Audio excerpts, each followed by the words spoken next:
So here's 5 things I learned when building my own swimming pool.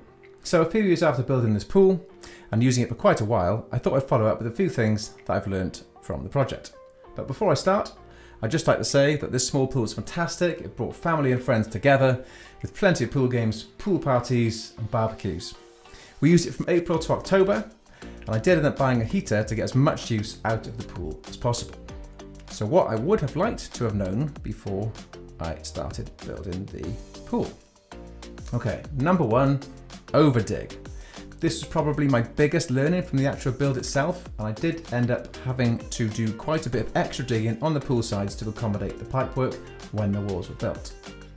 I should have allowed for at least 30 centimetres of space around the walls to ensure that there was plenty of room to work in the gap when plumbing in the pipes. The reason I didn't over-dig by a larger amount was because I wanted to minimise the gap around the pool so that I didn't need as much material to fill back in. The smaller the gap, the less stones I'd need to fill the gap back in, and it would cost less.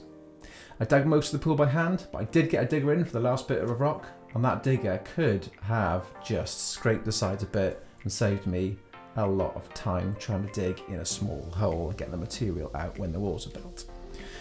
So the number 1 thing I wish I could have told myself before I started was just dig the hole and make it a bit bigger. Number 2, add steps in the pool.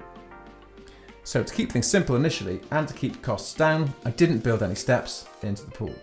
The pool walls were just under 1.4 metre in height with a water depth of 1.2 metres.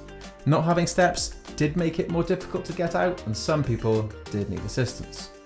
There's no reason I couldn't have added either steps in the pool or stainless steel steps on the top of the pool at a later date, and next time I definitely do this. In fact, I'll probably add steps in the pool so that you can just walk down into the pool and walk back up with ease. So yeah, number 2, add steps in the pool. Number 3, don't paint it blue. So this one's subjective, but I think it's relevant to anyone building a pool and wanting it to be a nice natural shade of blue. I learned that in order to achieve a nice shade of turquoise blue, like you'd see in the Caribbean, the pool itself doesn't need to be painted blue on the inside. Water absorbs colours in the red part of the light spectrum, and this is why deeper water looks darker blue. When the sun is on the water, it does take on a lovely natural turquoise colour, and it is something you'd see on the Caribbean or something. I actually painted the pool a very light shade of grey, which is what made the water look so inviting. Number 4, I learned that anybody with no building experience can build a swimming pool. So this one might be a bit obvious, but with the drive, vision, determination and willpower, I think anybody with a reasonable level of fitness can do this.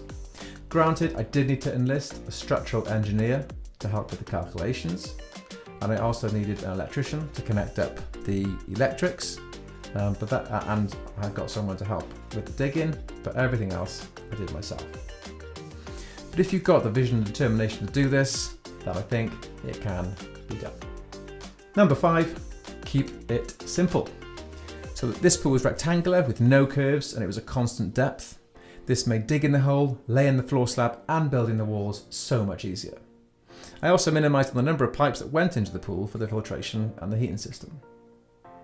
On the suction side, I had a single skimmer and 2 low-level suction points which took water from the pool to the filtration pad.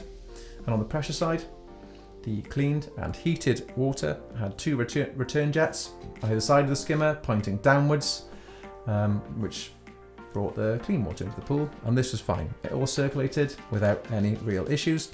If the pool was bigger, then yeah, you'd need to add more flow and return jets, but in this case, 5 metres by 3 metres by 1.2, it was about 18,000 litres or so, just 2 points sucking water out and 2 points putting fresh water back in was enough.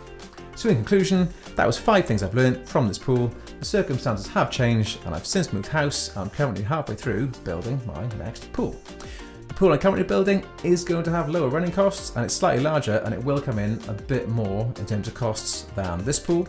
It's going to take the lessons learnt from this pool and also building this pool out of insulated concrete forms for better heat retention and insulation and lower running costs. And I'm detailing that project out in far more information and I'll leave links in the description to those new videos. I'm about a third of the way through that project.